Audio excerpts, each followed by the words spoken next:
If good real estate is all about location, location, location, then success in aging is all about attitude, attitude, attitude.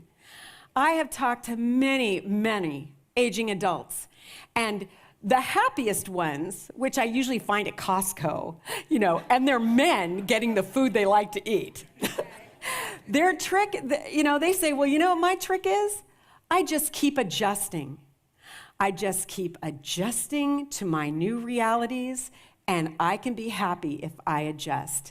So many times, that attitude of, you know what, I can do it, I just have to move over and then go forward, is very, very important as we age. Here's a fun story all along that line, because I truly believe that age is not the main factor in what we can and can't do. All right, who in here, men and women, because I love to watch it too. Professional football, any fans? Okay, here we go. It was NFL football's Final Four weekend in January 2007. The football weekend that is second only, in my opinion, to Super Bowl Sunday.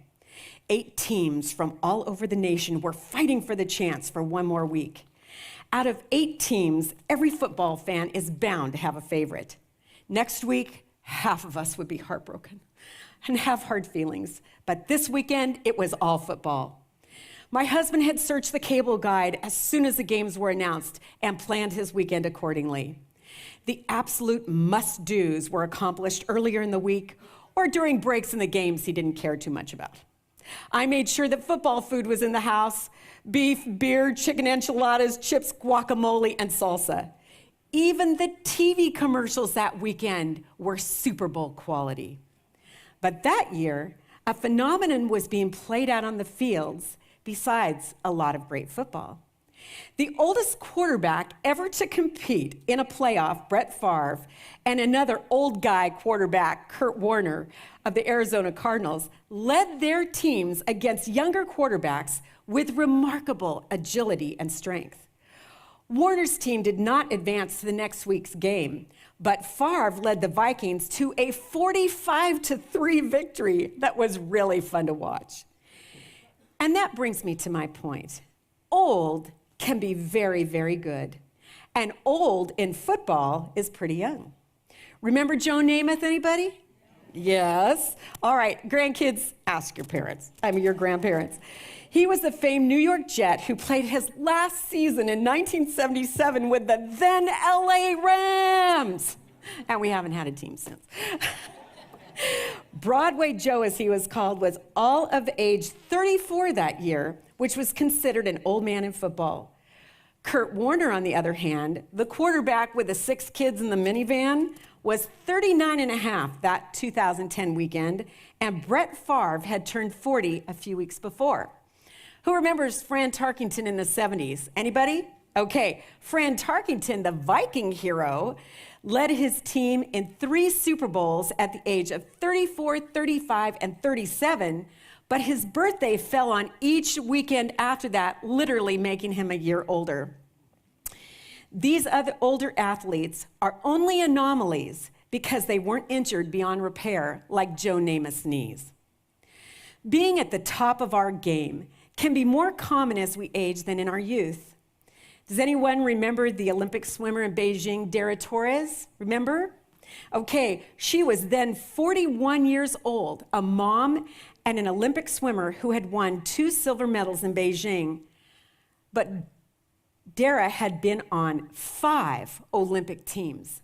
That is a 20-year and winning medals that whole time. Her ability kept her on the team for 20 years, an amazing record. Her leadership and experience, though, won her a sportsmanship award from the International Committee for Fair Play when she convinced Beijing swim meet officials to delay the start of the 50-meter freestyle to enable her competitor, Teresa Alshammar of Sweden, to correct a swimsuit malfunction. Who does that? Usually, it's people with maturity. And usually, maturity comes with age. Look around you and notice the older people who are worthy of your admiration in your field, whether it is the school field, field of practice if you're in business, or around you in your home setting. The playing field you work on is as important as any NFL or Olympic sports venue. Having personally attended both NFL and Olympic Games, it's the cheering fans and the other team members who are really glad the old guys showed up. It's not about age. It's about attitude and aptitude for the tasks that lay ahead. Old is good when it brings along with it wisdom, integrity, good humor, confidence, and a willingness to roll up one's sleeves. When people with experience and the leadership skills to help your team achieve whatever goal you have before you, age has little to do with it. It's the win that counts. On Final Four weekend 2010, the old guys were very, very good. So there's my story. I also, although I don't think kids under 18 should play it, I absolutely love watching the professionals do it.